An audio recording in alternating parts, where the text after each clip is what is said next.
Hello, everybody. I am Catie Munguia, the Associate Project Director for Better Together Nacogdoches, and I am sharing some information about our request for proposals, which launched on September 23rd and closes on October 20th, 2025. We had an information session today on Zoom, and this is really just a recap of what was discussed in that session, hopefully helping you be fully equipped to prepare a strong quality proposal. So an overview of what this RFP is: we are accepting proposals for initiatives in the amount of $500 to $20,000, so pretty wide range there.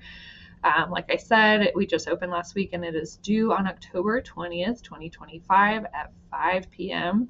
And the proposals should focus on improving wellness and mental health. And I will talk in a moment about different elements of that, what that can look like.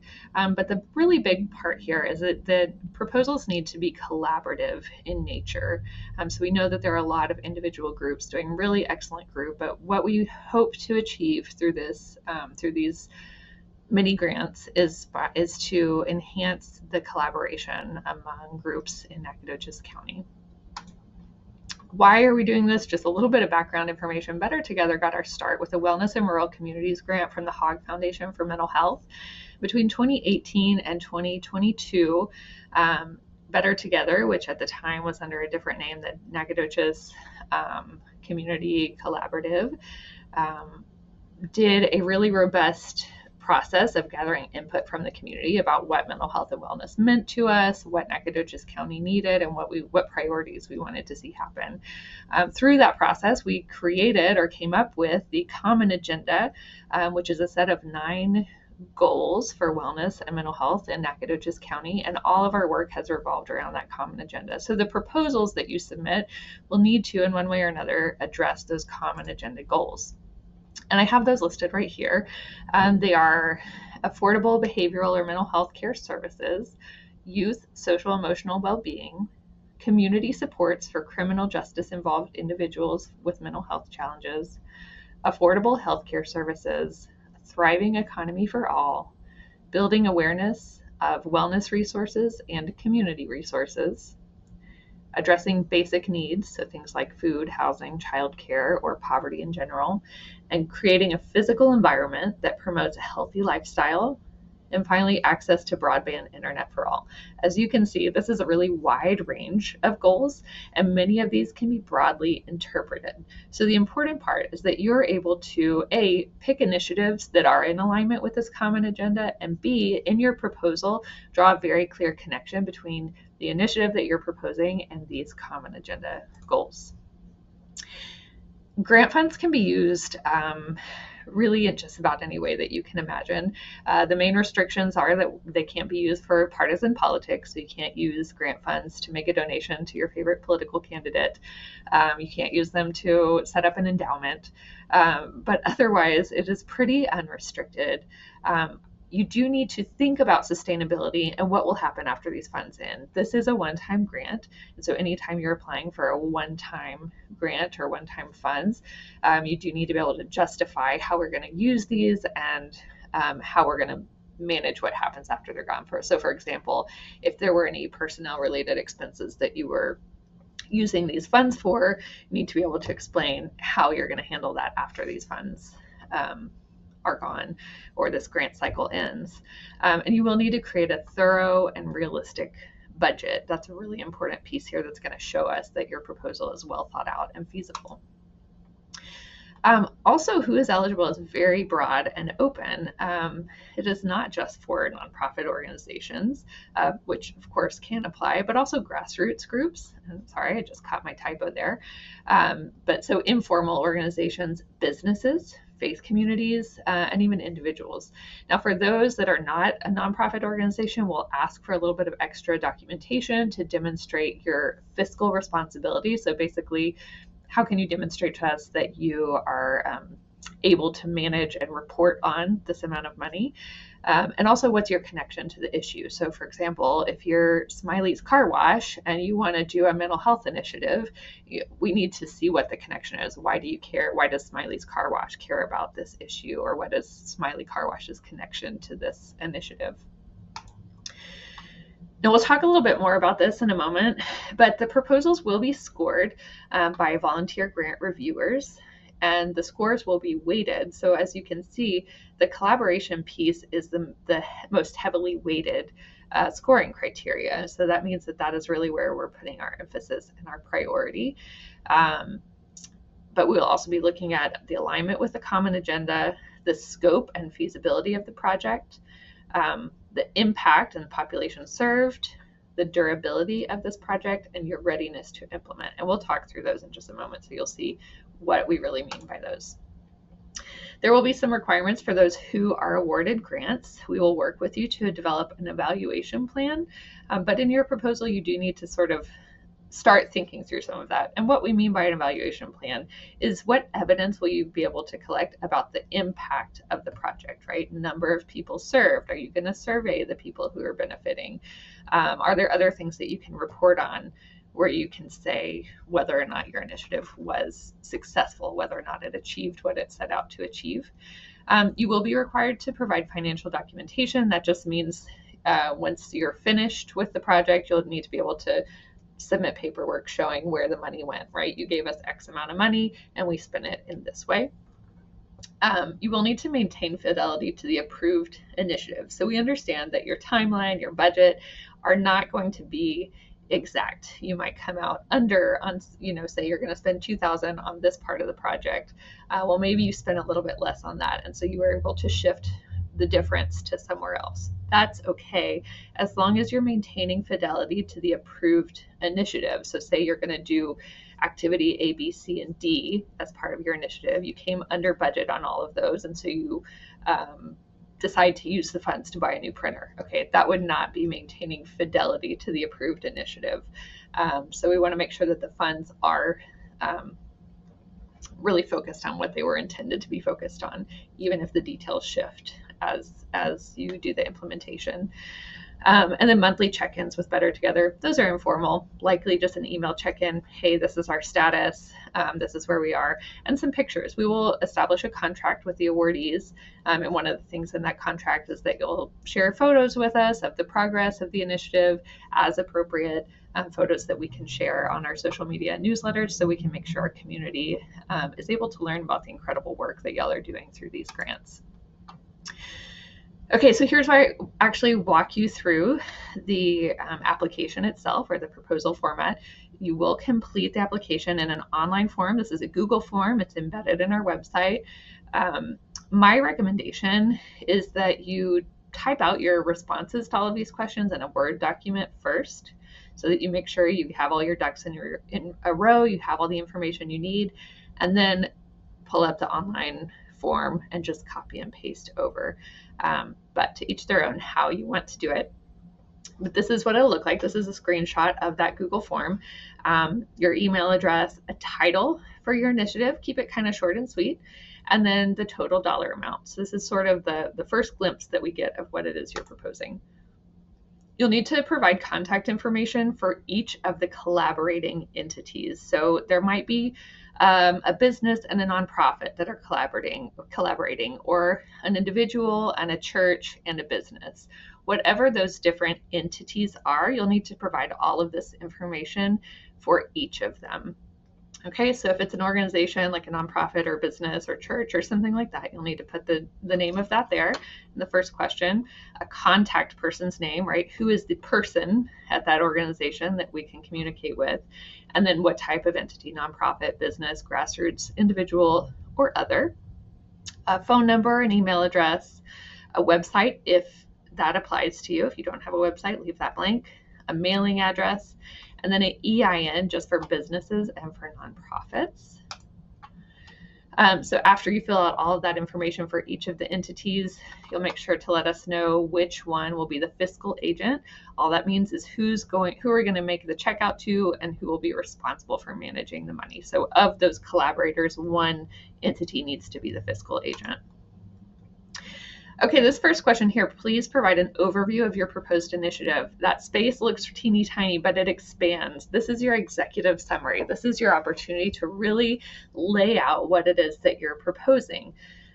I really am going to encourage you on this one to also specify who's doing what. So if you have collaborator A, B, and C, what is each of them doing? How is each of them a part of this initiative, right? So it's sort of a summary of what's going on, of what you're hoping to do, and who's going to do what. And then who in Nacogdoches County will benefit from this initiative? It might be a geographic area. Maybe this is to benefit the people of the community of Woden, or people in this neighborhood, or maybe it's a particular group, people with limited mobility, or people whose English is their second language. Whatever the group is that this will serve, we are going to prioritize proposals that serve historically excluded groups. Now, I'm not going to provide you a list with who historically excluded groups are. That is open to interpretation. But if you can really spell out in your proposal, this project will benefit X group of people who are historically excluded. And if you need to justify why they're historically excluded, you can do that. But do know that we will prioritize the proposals that can really point to how their initiative will benefit historically excluded groups. It may be that it's not only for those groups. Let's say it's a trail improvement project. Well, that's going to benefit everybody. But will the improvements that you're making make those trails more accessible to people with mobility challenges, for example? That's a way that you can make that connection that this project is going to benefit historically excluded groups. And then the next question is just check boxes of which of the common agenda goals your initiative will address. What is the specific problem that you seek to solve or the need that you seek to address, right? So we want to know that the thing that you're intending to do is really addressing an issue, right? So if you're saying isolation is a problem in our community that we know contributes to poor mental health, that is the problem that we're trying to address, whatever the problem is. And then that next question is where you connect how your initiative is going to address that problem or that need. Describe in detail how your initiative will create positive change related to the need or problem you identified. And this is also an opportunity to make that connection to the common agenda goal. So it's sort of three pieces that we're weaving together. Better Together has our 9 common agenda goals.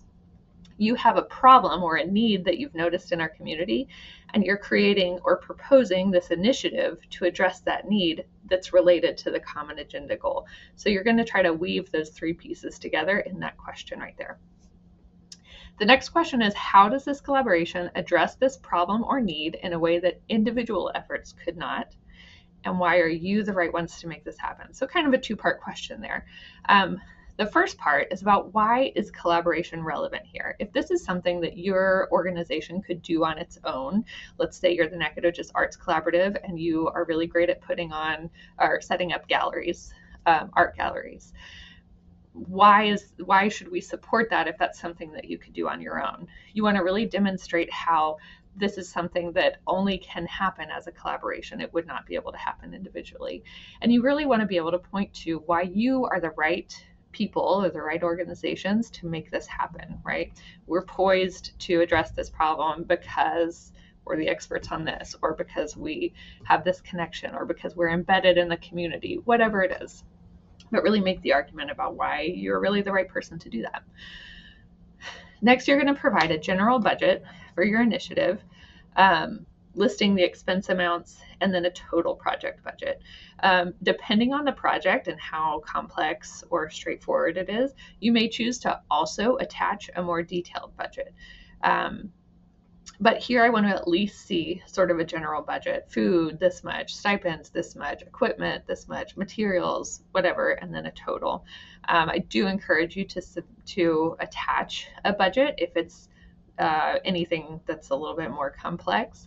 And then if there are other funding sources that are going to support this initiative, we want to see those as well. So it's not that we need to see your whole organization's financial everything, but if the project that you're requesting funds for is also going to have funding from somewhere else, we want to see that. So let's say the total project is $50,000. You're asking for $20,000 from Better Together, and $30,000 is going to come from this fundraiser, or someone else is going to donate it, or from funds that you already have, or whatever.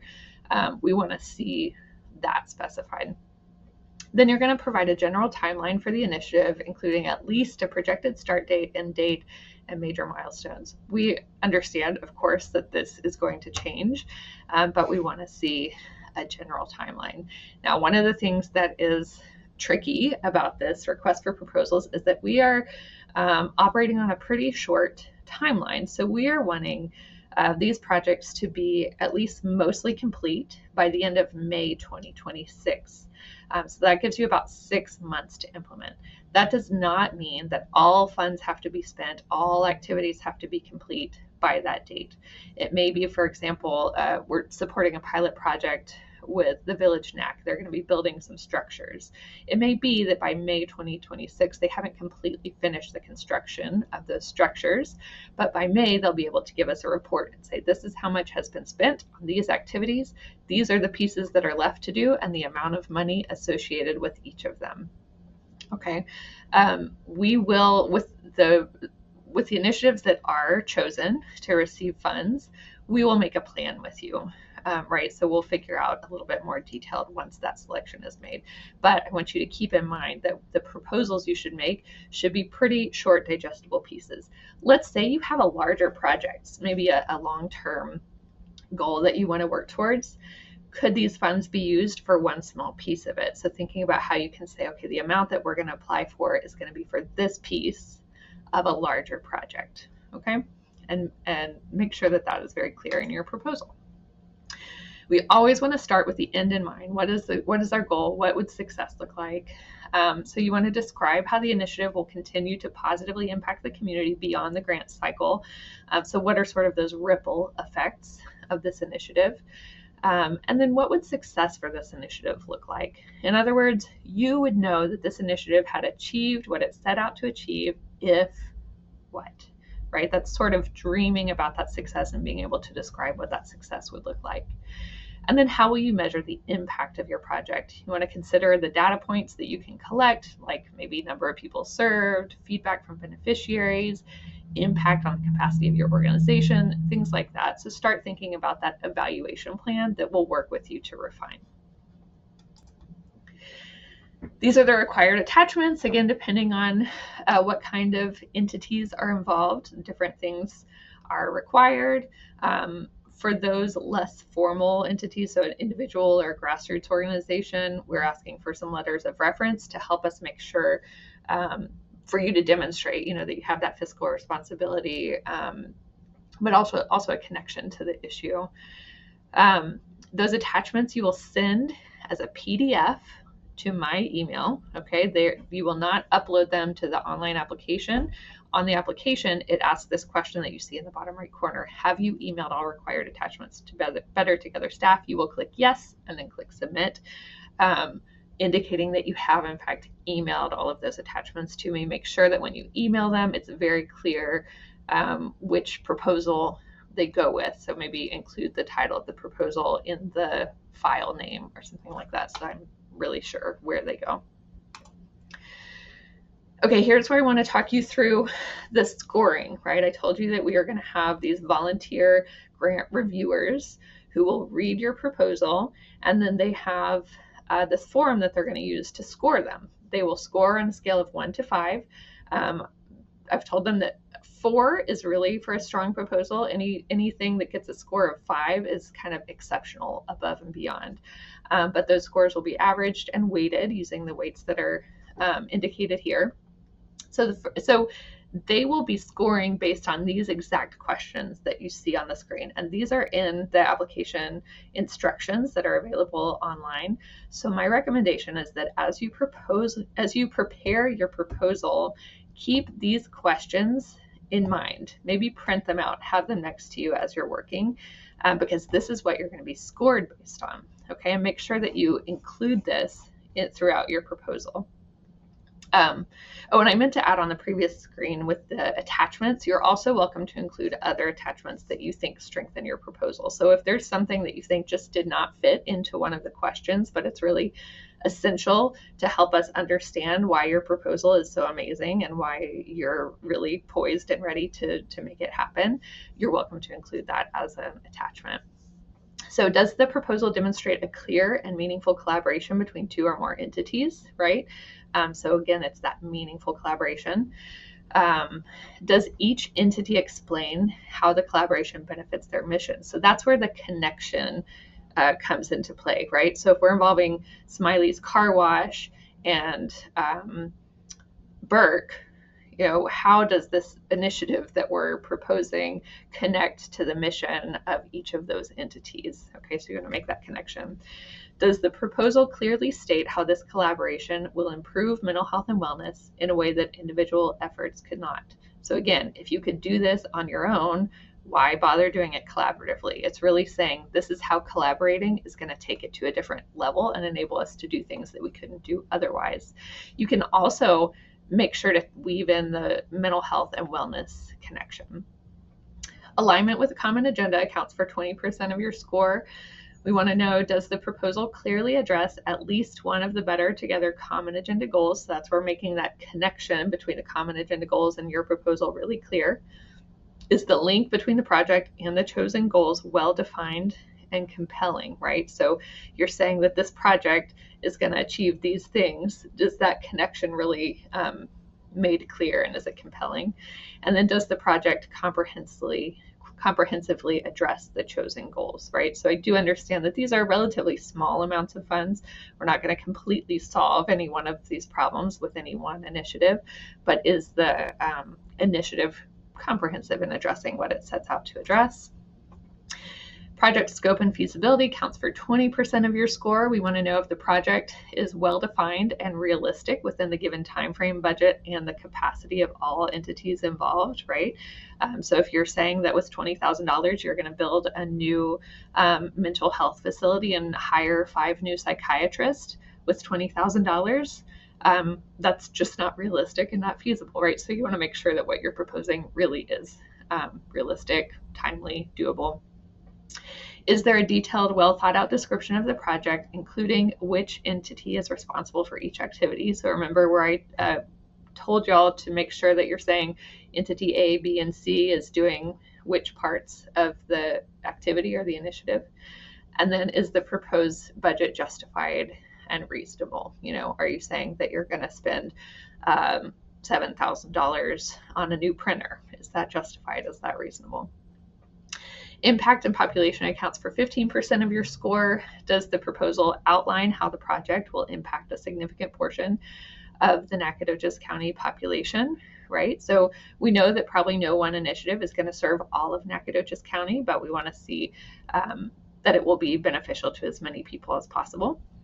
And then does the proposed initiative benefit historically excluded groups? Again, I said before that this is very broadly defined, but it's up to you to really make that connection, right? That why your initiative is going to benefit a group that you consider historically excluded. So the more you make that explicit, the higher you will score on that question. Are the expected outcomes clearly defined and clearly beneficial to the target population? So if you're saying we're going to address the mental health needs of Woden by having a concert out in a field, okay, what's the connection between the outcome, right, having a concert in a field, and the problem that you're trying to solve, and the needs of the target population? Durability accounts for 10% of your score. Does the proposal consider how the initiative might continue beyond the grant period? So that's that ripple effect that we talked about. How might it continue to benefit the community even after the grant cycle ends? And then will the impact of the project be lasting regardless of the duration of the initiative? Finally, readiness to implement accounts for 10% of your score. Do the entities represented in the proposal demonstrate that they are the appropriate entity to address this need through this initiative? Remember that question where it said, why are you the right one to do this? That's what this one's all about. Do the entities demonstrate fiscal responsibility and the capacity to manage grant funds and implement the initiative as proposed? So again, if you are a more informal group, you really want to make sure that it is very clear to these grant reviewers that you have the fiscal responsibility and capacity to manage this and to implement. And then, does the proposal indicate a clear understanding of what success looks like for the initiative? So if you can't show us that you can dream of and imagine what success looks like, how do we know that you really know what that end goal is? So these are the criteria that you're going to be scored on. Again, keep these questions on hand as you put your proposal together. So sort of a timeline of where we're going. Today is September 30th. We just had this information session. We will have another information session on October 15th, again at noon on Zoom. I'll share the link to register for that momentarily. And then proposals are due on October 20th at 5 p.m. I suggest not waiting until 4:45 p.m. on October 20th to try to submit your proposal, because inevitably that will be the day that all of Nacogdoches loses its internet connection or something like that, or your device dies or something. So if I were you, I would maybe tell myself that the deadline is October 19th, so that you make sure to leave wiggle room for any of those sort of issues that could come up. Our intention is to let awardees know between November 5th and 10th. Again, remember how we said that timelines can be flexible, but that is our goal, is to let folks know between November 5th and 10th if they've been selected. So here's that link to the virtual info session on October 15th. If you want to scan that, I will also try to include the link to that. It's just a quick Google form, and then I would send you the Zoom link probably the day of, so that you can join that call. And this is how you can contact me. Email me at katie@bettertogethernac.com. All of the information that we went over today can be found on our website at bettertogethernac.com/RFP. That's where you will find the instructions, as well as the online form where you can submit your proposal. We have had some questions about if you can submit multiple proposals. And yes, you may. Probably we would not select multiple proposals for the same organization. So let's say you submit 5. If we were to select one, it would probably only be 1 and not all of those. There was a question about what if you're a collaborator in multiple proposals. That's not an absolute deal breaker, but it is something that we would look at, because we do want to make sure that we're spreading out these resources to try to cast a wide net and benefit our community in diverse ways. There are some questions about financials and what sort of financials need to be reported. We don't need to see your entire organization's financials, right? What we need is a complete budget for the initiative that you're proposing. So that means that if there are other organizations that are contributing to this initiative, we want to see those inputs, as well as what you're hoping to receive from Better Together. And then if you are the financial documents that we're requesting, like the 990 if you're a nonprofit, the 1040, your tax return if you're an individual, those are just to help demonstrate that you have the fiscal responsibility to manage these funds. So those are kind of the main questions that we have received so far. Again, like I said, we'll have another info session with Q&A on October 15th, but we are so excited to see the innovative and creative proposals that y'all come up with. Thank you so much for all the ways that you already serve our community.